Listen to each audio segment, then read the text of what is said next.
जीजा जी, आप मेरी बहन पे हाथ कैसे उठा रहे हैं? मैं आपसे पूछ रहा हूँ कि आपने मेरी बहन पे हाथ कैसे उठाया? देखो भैया, ऐसे ही मारते हैं रोज मुझे, और आज तो इन्होंने हद ही कर दी। आप लोगों के सामने हाथ उठाया है, इसलिए मैं इस घर में रहती हूँ। अरे इससे पहले मैंने कुछ कहा है इसे? छोड़ो मेरी बहन के बाल। अरे मेरे सामने तुम इतना कुछ कर रहे हो तो मेरे पीठ पीछे पता नहीं क्या क्या करते होगे इसके साथ। अब मुझे समझ में आ रहा है कि मेरी बहन हमारे घर में आके क्यों रह रही है। अगर तुम इसके साथ ऐसे अत्याचार नहीं करते ना तो ये हमारे साथ यहाँ पे नहीं रह रही होती। तुम्हारे हाथ इतने ज़्यादा चलते हैं इसलिए वो यहाँ पे आके बैठी हुई है, वरना वो आपके साथ अपने ससुराल में होती। हाँ भैया, आप बिल्कुल सही बोल रहे हो। इसमें जीजा जी की ही गलती है, तभी तो मेरी बहन 2 महीने से घर में बैठी हुई है। ऐसे ही है भैया, ये शादी के कुछ दिन बाद ही मेरे पे हाथ उठाने लग गए थे, और ऐसे ही हमेशा हाथ उठाते रहते हैं। अब आप ही बताओ भैया, मेरी क्या गलती है इसमें? इसलिए मैं आपके पास आ गई थी रहने के लिए। अरे चुप, उन्हें एक थप्पड़ मारूंगा।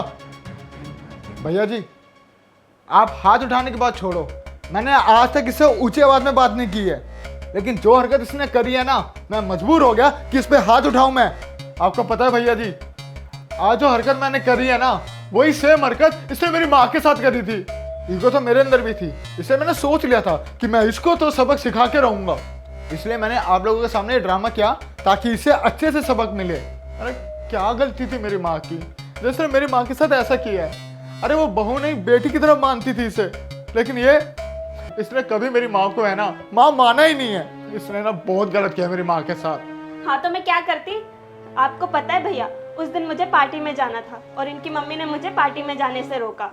मैं टाइम पे घर का सारा काम करती हूँ, इनकी मम्मी की सेवा करती हूँ, दवाई देती हूँ, उन्हें चाय बना के देती हूँ, फिर भी उन्होंने मुझे पार्टी में जाने नहीं दिया। और अब आप ही बताओ ना भैया, अगर मैंने हाथ उठा दिया तो क्या गलत कर दिया? चुप कर तू। हमारे माँ बाप ने तुझे यही संस्कार दिए क्या कि ससुराल में जाकर के सास ससुर पे तो हाथ उठाए हैं? अरे कितने भले इंसान है हमारे जीजा जी, जो इन्होंने घर में कुछ नहीं कहा, हमारे सामने ही किया जो तेरे साथ किया। अरे तुझे शर्म नहीं आई ये सब करते हुए? तूने अपने बारे में नहीं सोचा तो कम से कम हमारे बारे में तो सोचती, हमारी इज्जत के बारे में तो सोचती। और यहाँ पे आके तू क्या बोल रही थी कि तेरे सास ससुर तेरे ऊपर अत्याचार करते हैं, तेरे साथ गलत करते हैं, पर आज तो हमें अलग ही बात सुनने को मिल रही है कि तू उल्टा उनके साथ अत्याचार करती थी, तूने उन पे हाथ उठाया है। इसका मतलब तूने हमसे झूठ बोला ताकि तू यहाँ पे रह सके। भैया, इन्होंने आपके सामने मुझ पर हाथ उठाया, लेकिन फिर भी आप इनकी साइड ले रहे हो। अरे आपको तो मेरी साइड लेनी चाहिए थी। अरे क्यों ना ले भैया मेरी साइड? क्या गलती थी मेरी माँ की? अरे बेटी मानती थी वो तुम्हें, तुम्हारे साथ कोई अनहोनी ना हो जाए इसलिए रोकती और टोकती थी वो, तुम्हें सही और गलत का अंतर बताती थी वो। लेकिन नहीं, तुमने अपनी चलानी थी, तुमने कभी उनको ठीक नहीं समझा। तुम हमेशा से उन्हें गलत मानते हो, सबसे बड़ी गलती तुम्हारी यही थी। और जो तुमने मेरी माँ के साथ किया, बस वही चीज तो मैं तुम्हारे साथ कर रहा हूँ। अगर यही हरकत मैं तुम्हारी माँ के साथ करूँ तो तुम्हें कैसा लगेगा? अच्छा नहीं लगेगा ना? बस वैसे ही मुझे अच्छा नहीं लगा, इसलिए मैंने तुम्हारे ही घर में ये सब कुछ किया ताकि तुम्हारे भैया को तुम्हारी असलियत का पता लगे। देखिए जीजा जी, मैं अपनी बहन की तरफ से आपसे माफ़ी मांगता हूँ। जो कुछ भी इसने किया ना, आगे से ऐसा कभी नहीं करेगी। हो सके तो प्लीज़ इसको माफ़ कर दीजिए। भैया आपको भी सोचना चाहिए था कि आप लोगों का दामाद जब इसको लेने नहीं आ रहा तो कोई तो बात हुई होगी ना, कम से कम कॉल करके पूछ लेते। लेकिन नहीं, आपने पूछने की जरूरत नहीं समझी। जो बात आपकी बहन ने आपको कही, आपने उस बात पे यकीन कर लिया, तो क्यों ही कॉल करते आप? देखिए भैया, हमेशा से है ना मैंने आप लोगों के परिवार को अपना माना है, लेकिन आपकी बहन ने मेरे परिवार को कभी अपना माना ही नहीं। और तुम 2 महीने से अपने मायके में बैठे हुए हो। अरे तुम्हें जरा सी शर्म नहीं आई?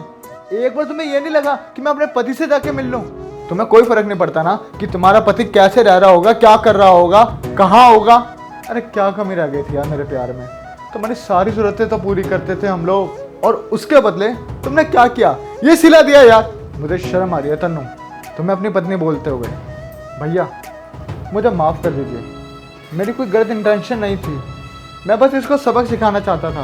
भैया अगर आप लोगों को बुरा लगा है ना तो मैं हाथ जोड़ कर माफ़ी मांगता हूँ। और हाँ, अगर आपको लगे ना कि आपकी बेटी माफ़ी के लायक है तो आप इसे घर भेज देना, मैं इसे अपनाने के लिए रेडी हूँ। सुनो, आई एम सॉरी, प्लीज़ मुझे माफ़ कर दो। पता नहीं मुझे उस दिन क्या हो गया था, पार्टी में जाने के चक्कर में मैंने पता नहीं माँ को क्या क्या बोल दिया और उन पे हाथ भी उठा दिया। मुझे अपनी गलती का एहसास है, प्लीज़ मुझे माफ़ कर दो। जीजा जी अभी आपके साथ जाएगी, और आइंदा से ना ये कुछ भी गलत करे तो आप हमें बताना। और तू जा जाके सामान पैक कर और जीजा जी के साथ जाएगी आज तू।